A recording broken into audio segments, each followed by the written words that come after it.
Assalamualaikum warahmatullahi wabarakatuh. Bismillahirrahmanirrahim. Alhamdulillahirabbil alamin. Wassalatu wassalamu ala asyrofil mursalin sayyidina Maulana Muhammadin wa ala alihi washabihi ajmain amma ba'du. Ingkang pertama matur nuwun angsal gelar Gus Kiai. Dados mun sempurna niku. Nggih, teng ngarsa para keluarga besar Mbah Munawir, keluarga besar Mbah Limakmum, sedanten mawon ingkang kula hormati. Ugi alumni senior wonten Mbah Mus, Mbah Idris, sedanten keluarga ingkang kula hormati. Wau Mbah Mus cerita mergi menangi Mbah Limaksum. Kula sesuai kontrak baca kitab karangan Mbah Limaksum. Kula pernah digojlok seorang wartawan. Kados ceritane Mbah Mus wau. Saking menyatunya fikih dengan perilaku niku maling mawon bermadhab. Dados wedhus niku nak teng jaba iku ilang, tapi nak babi iku mboten. Mergi maling niku ngerti nak babi iku haram, wedhus niku halal. Pas penjaraan teng Jakarta nggih ngoten, wonten tiyang jarah babi. Jangan ini haram, kambing saja. Jadi saking menyatune pendidikan Islam niku maling mawon tesih gadah madhab. Dinak nyolong niku wedhus mergi halal, ampun nyolong napa? Babi. Niku kisah nyata, kula nate dolan teng daerah mriki. Kenapa ini di luar kalau itu di dalam? Oh kalau ini di luar enggak ada yang nyolong, Gus. Tapi kalau di mergo sing njaba niku babi, sing jero wedhus. Mergo jare malinge tesih bermadhab. Terus memang cerita-cerita seperti itu kathah mboten sekedar anekdot. Sementing kula badhe crita tentang dzurriyyah-dzurriyyahipun Mbah Limaksum wonten sing nom-nom lah sing kula wani ngandani wonten Mas Hilmi, wonten Mas Zaki, wonten sedanten Mas Afif. Kenapa kitab itu harus dibukukan, harus didokumentasi, dan kenapa Mbah Limaksum menulis Hujjatu Ahli Sunnah wal Jamaah?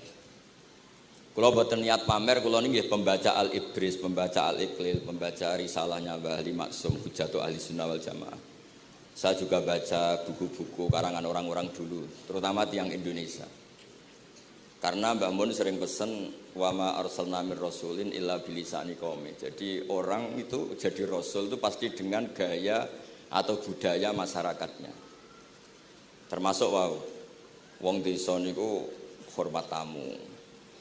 Nah ning kota niku bentuk hormatnya beda. Mulane wonten kiai desa muni fal yukrim jarahu iku nak ketemu tangga takok, nak ora takok sombong. Nak kiai kota walian, nak ketemu tangga aja takok, iku ganggu privasine wong. Dados makna ikram tetap, tapi implementasinya bilisani qaumi. Orang kota itu kalau sering ditanya itu mesti protes karena privasinya terganggu. Tapi kalau di kampung itu suka ditanya karena itu dianggap keramahan. Makanya kula niku termasuk orang yang jarang bertamu. Mergi kula gadah trauma kalian kakakipun Gus Yofur Gus Kamil. Beliau berkeyakinan silaturahim itu sae. Dolani alumni.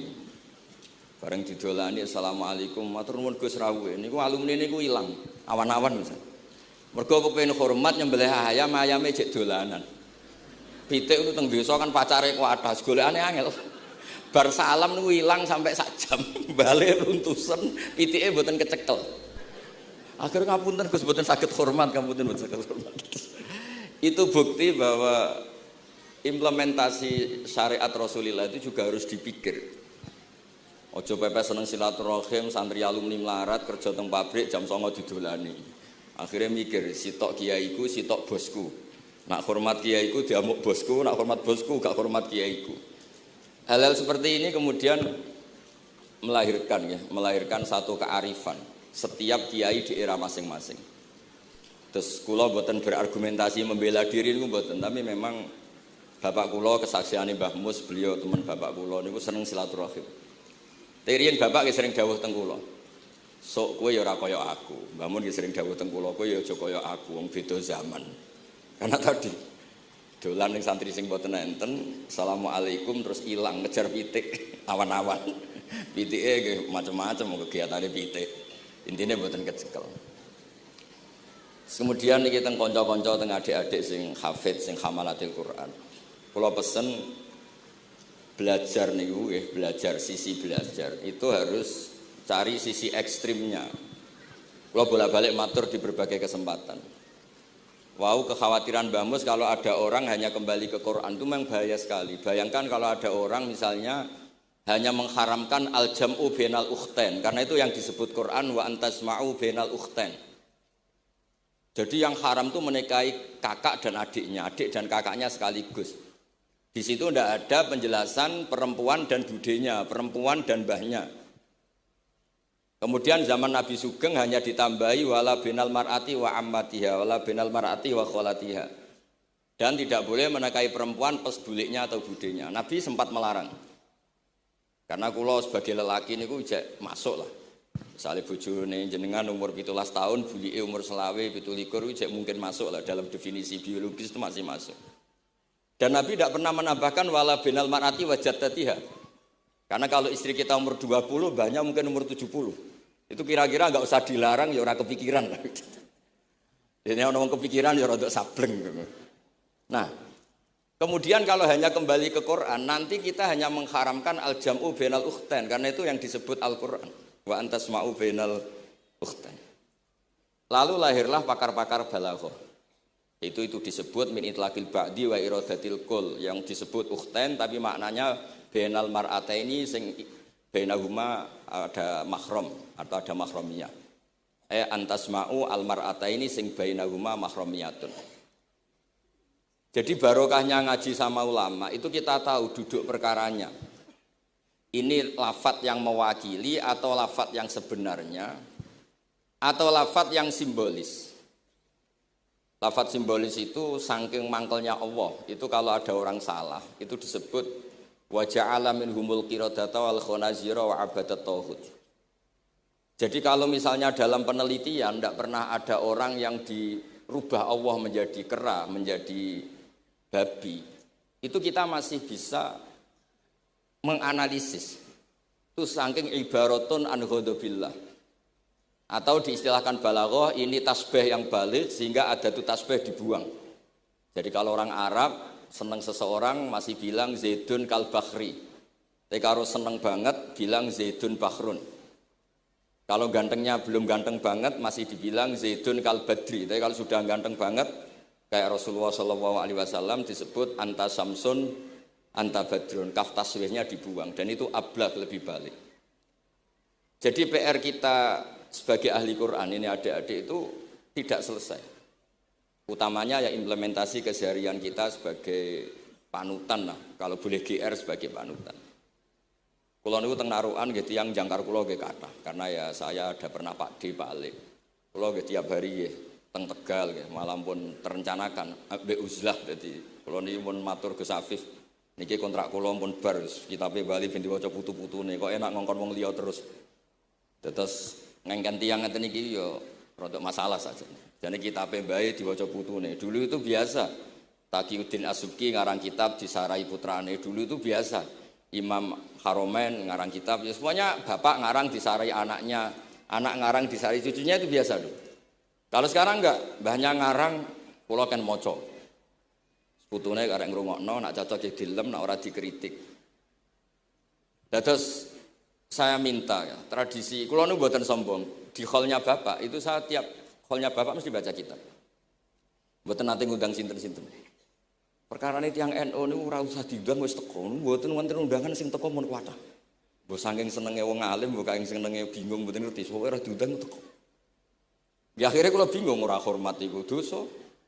Hormat iku sing teko iku ninggal kewajiban ngurusi bojone, timbang ngurusi bojo ribet nekani khol. Timbang mulang madrasah buncai buling-buling bisa roi sithik nekani khol. Terus kadang-kadang tiang lunga niku nggih pelarian mboten mesti hormat. Niku penelitian niku sampean cek. Terus niki kula cerita pentingnya belajar Quran. Kemudian tradisi kita termasuk tradisi Bali Mbah Munawir. Kula tahu banyak lah tentang cerita Mbah Munawir karena nggih bapak saya itu hafal Quran, mbah saya hafal Quran dan di antara sanadnya pasti lewat Mbah Munawir. Quran di Indonesia itu kalau enggak lewat Mbah Munawir di antaranya lewat Kiai Said Sampang. Sekarang sudah generasi ketiga kalau enggak keempat yang sekarang kalau enggak salah Kiai Rafiq bin Mansur bin Kiai Said. Dan di keluarga kula nggih, keluarga Lasem sama keluarga Damaran di Kudus. Dulu itu di antara keagungan Quran itu keahliannya ulama memberi penjelasan. Sebab itu disebut wal kitabil mubin, punya kemampuan mencerahkan. Kalau memberi analogi, kalau kita belajar Ihya, itu hal yang tidak masuk akal itu menjadi masuk akal. Misalnya begini, orang tuh kalau dirasani itu harusnya seneng karena itu app kamu dibuka dan kamu menjadi tahu. Lau akhbaroka mukhbirun bi anna fi jubbatika akroban aw hayatan akun tatashkuruhu. Kalau ada orang memberitahu saya bahwa di baju kamu ada kalajengking atau ada ular berbisa, kira-kira saya matur nuwun apa enggak? Harusnya matur nuwun karena itu bahaya sekali kalau ada di tubuh saya. Harusnya ketika orang itu dikritik dengan kesalahan yang nyata, bukan fitnah, kesalahan yang nyata. Kesalahan Anda itu lebih mudirrah fi dunyaka wa akhiratik. Kesalahan Anda itu bahaya sekali di dunia dan akhirat. Sekarang kamu menjadi tahu karena dikasih tahu. Harusnya matur nuwun sama yang ngasih tahu. Kama anna huzati lau akhbaroka mukhbirun fi anna fi jubbatika hayatan akroban akun tatashkuru. Pasti kita terima kasih. Tapi kita sebagai hafid Quran kalau disuruh belajar fikih, wong aku mondok kon ngapal loh kok belajar fikih. Kadang-kadang malah saking kaconya itu, aku wong Quran, aku wong kitab. Memangnya kitab jubuk konti nak boten nggih Quran. Jadi masalah-masalah yang saya sering dikelui beberapa kiai termasuk Gus Kafabi Lirboyo pernah cerita, saking nggak pernah ngajinya, ada orang takut mutah karena hamil pas sholat ngunyah permen. Nggak tahu kalau itu membatalkan apa? Sholat. Jadi banyak cerita-cerita nyuwun sewu tanpa ingin tangkis merendahkan hafidh-hafidhah kita, hamalatul Quran, hamilat ini ada masalah fiqhiyah keseharian. Kalau dulu itu udah ada. Kunna nata'allamul Quran, kunna utinal iman qoblal Quran. Kita ini dikasih iman dulu baru dikasih Quran sehingga iman kita mantep. Baru belajar Quran, fana ta'allamuha asro'aya. Dulu kalau istilahkan Quran memang pakai dhamir muannas karena artinya ayat. Terus dan kita tidak beralih hatta nata'allama halalaha wa haramaha. Dan kita tidak beralih sebelum tahu halalnya mana, haramnya mana. Ini penting karena ada hal-hal yang sifatnya itu fatal kalau tidak ngerti. Misalnya tafsir, itu ada ayat wa min thamaratin nakhili wal a'nabi tattakhiduna minhu sakaron. Ketika khomer belum diharamkan, itu masih Allah imtinan. Imtinan itu menyebut nikmat. Di antara nikmat itu disebut tattakhiduna minhu sakaron. Kamu itu kalau punya buah anggur bisa agak-agak ngefly dan itu bisa melupakan problem Anda. Kemudian ketika perang, itu orang Islam itu sadar, yang orang kafir itu agak sakau, agak sakaron. Kalah dia pede, yang orang Islam enggak pede karena sadar. Akhirnya masih ada jawaban kul fi ma itsmun kabir wa manafi'u linnas, termasuk terus kendel. Akhirnya ya sama-sama agak ngefly, sebagian ya tidak semuanya. Sehingga haramnya khomer itu sampai 3 kali periode. Nah, pernah haram hanya kalau mendekati sholat, la taqrabus sholat wa antum sukaro. Tapi kalau mau sholat duhur ya nyakonya itu jam 7. Jangan setengah 12 nanti masih kuliah ayyuhal kafirun a'budu ma ta'budun wa antum abiduna ma. Karena peristiwa itu. Baru terakhir diharamkan tanpa catatan. Nah hal-hal seperti ini misalnya saya ini Mbah Mus sering ngendikan, Pak Kures juga sering ngendikan. Saya tidak percaya terjemah kata Mbah Mus. Ya karena kalau terjemah itu berdiri sendiri ada ayatun mansukhoh atau ahkamun sing mansukhoh atau hukmun sing mansuh.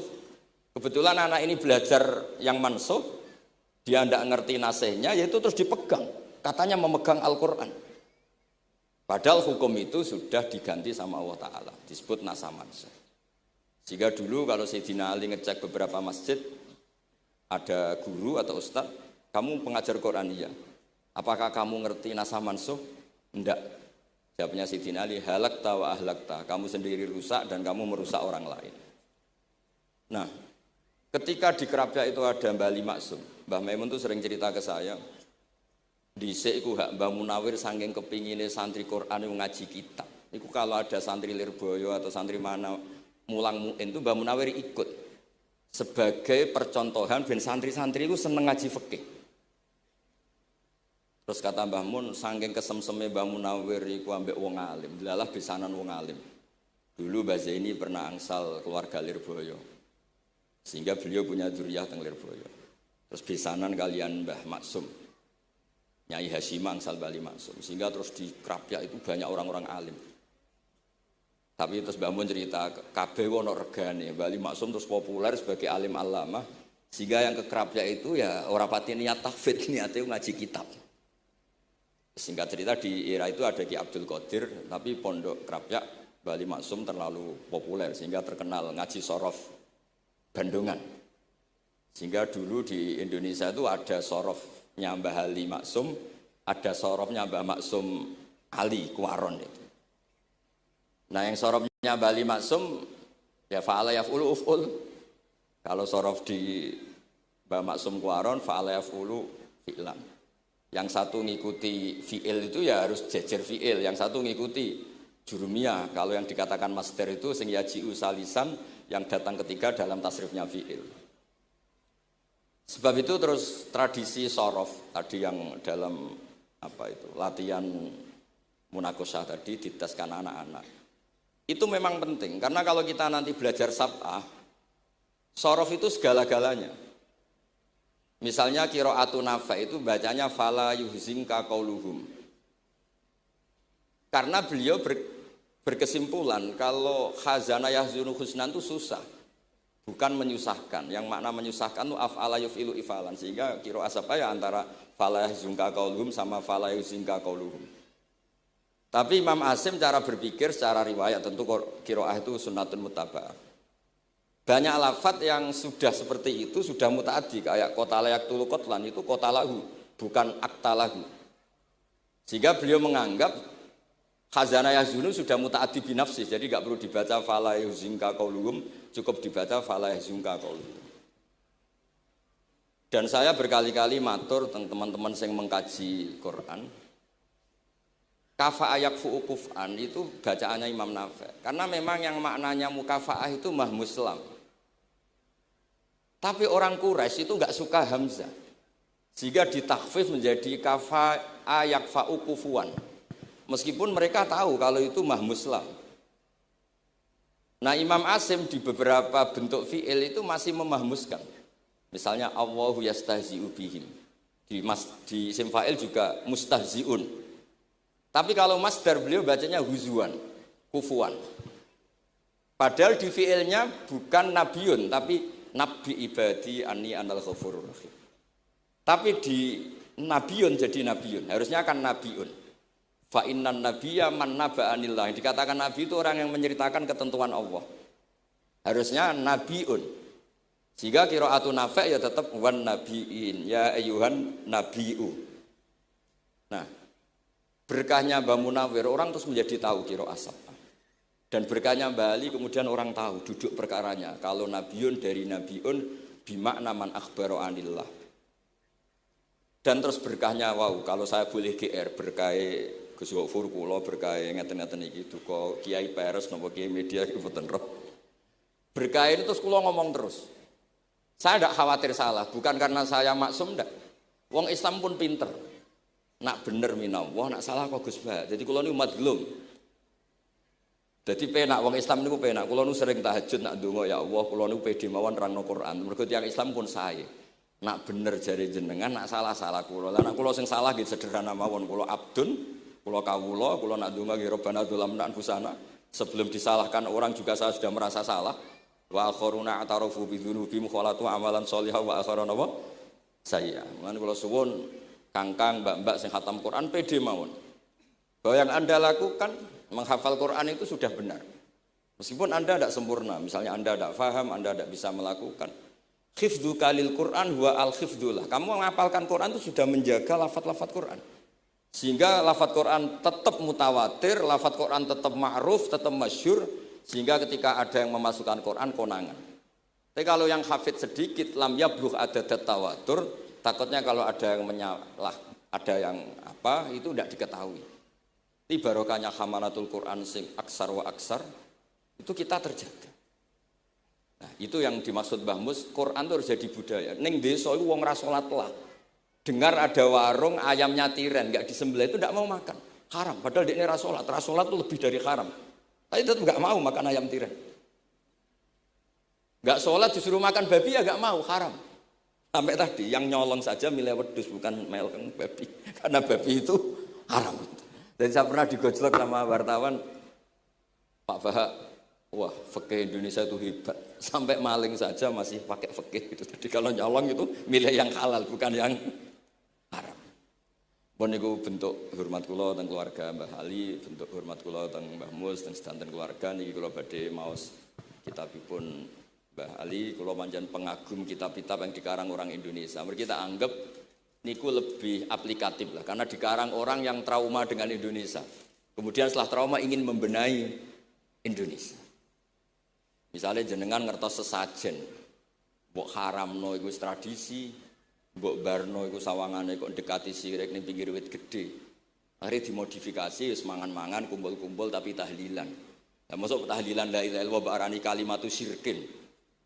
La ilaha illallah itu kalimatu syirkin kalau dilafatkan di bawah pohon. Terus piye logikane iku piye? Kula bolak-balik matur. Hadhil kalimah sara bihal kafiru mukminan. Fa kaifa saral mukminu kafiran juga bihadhil kalimah, itu logikanya enggak ketemu. Orang yang kafir puluhan tahun saja sekali melafatkan la ilaha illallah Muhammadur Rasulullah, qul lil ladzina kafaru iyantahu yufar lahum ma qad salam. Selesai, sara mukminan. Bihadhil kalimah. Kemudian kalimah yang sama ketika kita baca dianggap kita ini kafir, juga bihadhil kalimah. Akhirnya dengan modifikasi khas Indonesia, kearifan Indonesia, tetap sesajen tapi tahlilan.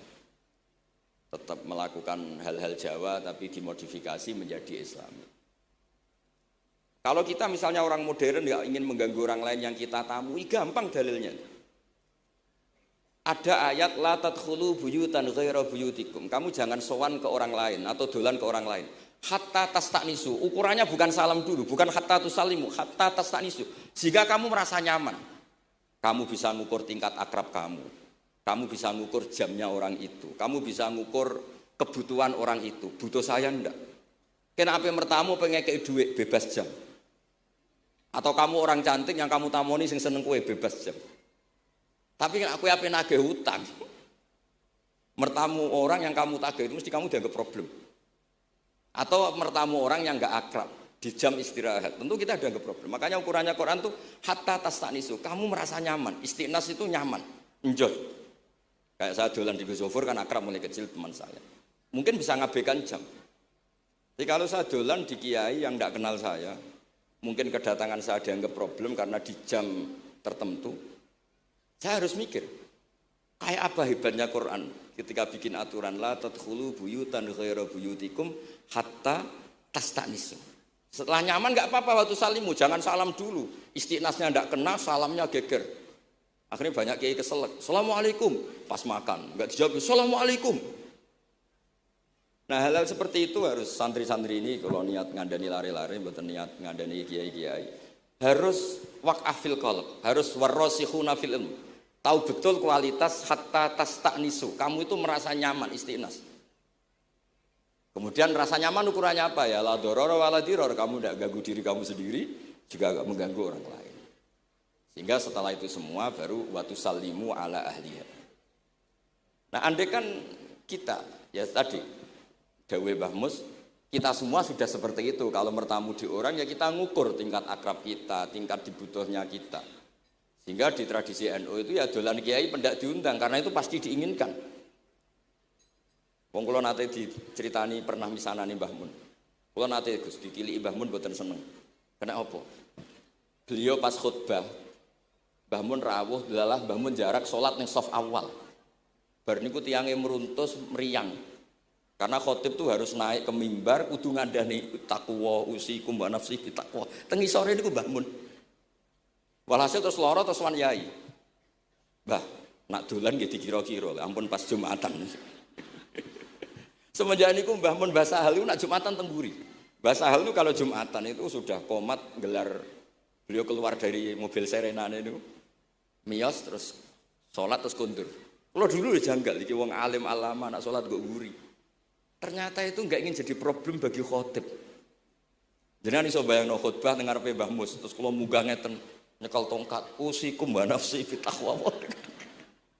Terus apa ya? Akhirnya terus kula niku kan jare wong akeh, mbotenan Bu. Jare wong akeh rada iso ngaji. Kula nek Jumatan niku guri gara-gara diceritani niku. Ternyata khotibe ge cerita kula, matur nuwun Gus, pokoke nek pas Jumatan aja ketok. Dianggap musibah, kedatangan kula dianggap musibah. Nah, hal seperti itu ya ukurannya gampang, kata napa? Tastanis. Pun niki kula maos terakhir niki, padha niki Gus Hilmi, Gus niku sing Gus Hafiz pokoke sing waris-waris niki.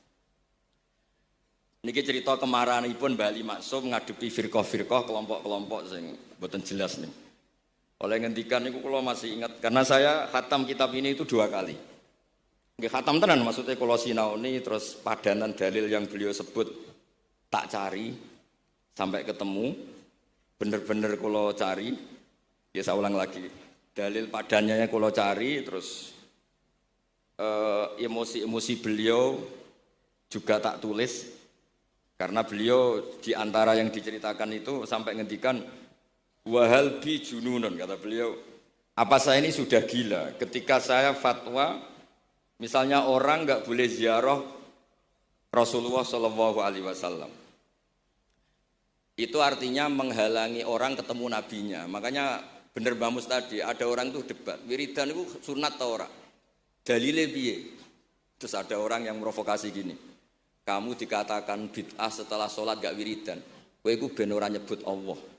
Terus kepikiran matur kula, wis Agus bar sholat itu pokoknya aku wiridan. Cek bid'ah cek ora, wong kok ora oleh eling Allah. Wis gak usah dalil-dalilan. Jadi pertama diprovokasi, wiridan model ngono iku ora ono sanate, ora ono hadise. Singkat cerita seorang ini meninggalkan wiridan. Terus ketemu orang NU yang kebetulan rapati iso ngaji tapi pinter logika. Kowe ora tau wiridan saiki nek bar salat, ora tau, enggak ada hadisnya gini-gini. Kowe iku dibodoni, ben kowe iku ora tau nyebut Allah, ora eling Allah. Muring-muring tiyang niku. Akhire anggar bar salat wiridan. Mboten dalil-dalilan cara Mbah Mus, mboten dalil-dalilan. Lah niki nak cara Mbah Maksum istilahno betapa kaconya orang sing yahulu bainahu wa baina nabi, memisahkan orang itu dengan nabinya Muhammad sallallahu alaihi wasallam. Kata Mbah Ali, walazima kadzalik ayyakuna ulamaul Islam min awali hadil umma ilal yaumi fi khata'in azim.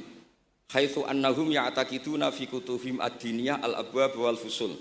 Yadhkuruna fiha ziyaratahu sallallahu alaihi wasallam. Kata beliau, wa inni bima ahmidu min laqabi kiai amuru wa usaddidu fil amri kullu mu'minin ayasudda rohlahu tariklahu ila ziyarati. Jadi beliau sendiri di sini juga dan saya atas nama sudah diberi gelar kiai memberi fatwa begini. Jadi di kitab Sajaratul Ma'arif itu ada babu dzikri rajul manaqiba nafsi. Orang itu kadang harus sombong menyebut kelebihannya sendiri. Kayak Nabi Yusuf ngendikan inni hafizun alim. Nabi Sulaiman juga ngendikan wa utina min kulli syai'. Itu bukan sombong, tapi cara beliau untuk memaklumatkan. Saya belum pernah merasa ahli tafsir. Tapi kan kita khawatir kalau ada tafsir yang cara Mbah Mus tadi kiai produk sendiri. Akhirnya kalau mau tafsir, saya pernah ngaji Mbah Maimun, ngaji Bapak.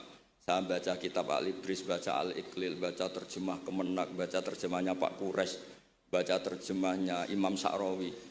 Baca banyak lah yang saya baca, termasuk membaca kitab-kitab dulu mulai tafsir Tobari, tafsir apa saja yang saya bisa tak baca.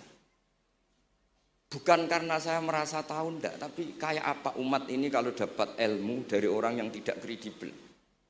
Kalau misalnya itu sombong, nah sekarang dokter gigi juga nulis, dokter gigi, dokter jantung. Itu kalau enggak nulis ya enggak tahu kan barokahnya. Makanya kalau suwon santri-santri misalnya jenengan ahli takrib itu semua untuk rumah. Ahli takrib medium.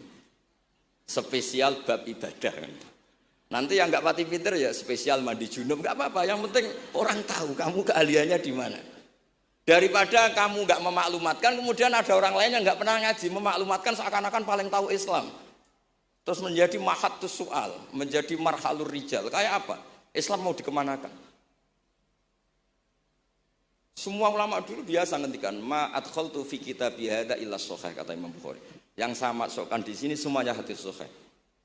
Dan sebelum saya masukkan sholaitu rakaatain, saya sholat dulu. Semuanya menggaransi kitabnya. Makanya di Syajaratul Ma'arif ada babu dzikri rajul manaqiba nafsi. Yaitu ketika Nabi Yusuf menghentikan inni hafizun alim. Nabi Sulaiman menghentikan wa utina min kulli syai'. Wal anbiya kulluhum yaqulun inni lakum nasikhun amin. Semua nabi pasti maklumatkan diri inni lakum nasikhun amin. Saya ini penasihat terbaik, nasihat yang bisa dipercaya. Kemudian ketika ada zamanul khiddi, zaman hasud, zaman orang enggak fair, seakan-akan seperti itu tuh keangkuhan. Coba Mbah Bisri menamakan kitabnya itu Al-Ibris. Al-Ibris itu apa? Emas yang murni. Makna saya cari di berbagai kamus, maknanya Al-Ibris itu emas yang murni. Kayak apa? Semua kitab juga dinamai dengan nama-nama keren. Al-Iqlil, Al-Ibris, Fathul Bari. Jadi enggak apa-apa. Kayak ini juga dinamai Hujjatu Ahli Sunnah wal Jamaah, argumentasi mazhab Ahli Sunnah wal Jamaah. Kalau teruskan sampai beliau ngendikan wahal bi jununun hatta usdira amri lil mu'minin alla yazuru rasulahum wa waliya ni'matim alladzi lahu fi unuqi kulli mu'minin minna. Masa saya ini menjadi gila karena menfatwakan orang Islam itu enggak perlu ziarah ke Rasulullah sallallahu alaihi wasallam. Terus kata beliau la yadri madza yaf'al annahu yaqulu baina ibadillah wa baina rahmatillah fa innahu sallallahu alaihi wasallam rahmatullah lil alamin. Fal ya'rif dzalik ulaikal maniun liya'lamu fi ayyi mauqifin hum. Terus Mbah Ali itu juga yang katanya seneng guyon, kula mboten menangi Mbah Ali tapi nate pirsa nate ngertos pas beliau rawuh di mbah saya di Pernambah kula teng ngene Al-Wahdah teng Lasem.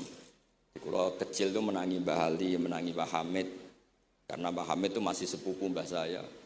Semua yang di sini juga masih keluarga saya, sama-sama Bani Abdul Aziz. Itu yang katanya Bali seneng guyon tadi di bab-bab seperti ini ngendikan wahal bijunun. Apa saya ini sudah gila melarang orang bertemu nabinya. Kemudian mereka berdalih takut menuhankan nabi itu tidak akan terjadi. Kata kitab Ithaf hadil ummah maksumah. Umat ini akan dijaga Allah, tidak akan menuhankan Rasulullah SAW kayak kaum Nasrani menuhankan Isa. Kata kitab Ithaf bibarokati sighatis sholawat, dengan barokahnya segot sholawat. Beliau ngendikan wan nabiyyu sallallahu alaihi wasallam wa in jalla qadru muhtajun ila rahmatihi ta'ala. Segot sholawat itu kan unik. Allahumma, Allah itu Tuhan, sholli ala sayyidina Muhammad. Hadzal nabiyyu wa in jalla qadru muhtajun ila rahmatihi ta'ala. Jadi kita mengekspresikan mahabbah bahwa nabi itu ahabbul khalqi ila Allah. Di saat yang sama kita tetap bilang Allah yang Tuhan, tolong selalu beri sholawat dan rahmat ke Rasulullah. Berarti duduk perkaranya tetap Allah sebagai Jalla Jalaluh, Nabi apapun mulianya abduhu wa rasuluh. Jadi sholawat itu sudah syarat yang insya Allah tidak akan menjadikan hadil ummah mengkultuskan Nabi hatta rofa'uhu ila darajatil uluhiyah. Karena barokahnya syarat sholawat tetap Allahumma al-mu'ti wa Nabi wa injalla qadruh al-mu'ta yang dikasih. Jadi hadis syaghat itu sudah sighatul tauhid, sighatul mahabbah, sighatul alaqah baini wa baina Rasulillah sallallahu alaihi wasallam. Kayak apa hadil ummah? Ya tapi tadi bener dawuh Mbah Mus. Nerangno ngene iki bagiane kiai, ning desa ora usah diterangno wis selawatan. Jadi kepenak ora usah dalil-dalilan wis selawatan. Tapi memang resiko enggak ada yang menerangkan suatu saat kalau ada itsaratus syubhat itu terus mereka bahaya, makanya ada yang ngalahin rangno sepatus ini masih terjaga. Terus niki kula nyuwun sangat, kula niku pancen bapaknya bapak saya. Bapak saya semane Mbah Nur Salim, gak ada bapak namanya Mbah Nur Sam. Duka niku sepuhe niku seneng uzlah. Kula niku duka niat sepundi tapi memang mungkin faktor gen. Saya itu termasuk orang yang napa nyuwun sewu sekali terganggu kalau sering ada acara-acara malane mun wayahe lah niki mun wayahe Mas Afif, Gus Zaki napa Gus Ilmi Mus wayahe nyai, wayahe ngaji mulang kitab Mbah iki teng ngarepe wong akeh dadi nak salah isin. Ojo ngomong ngarepe santri keliru jare laduni benus. Sok repot. Terus niki mboten niat menapa nggih mboten mawon. Assalamualaikum warahmatullahi wabarakatuh.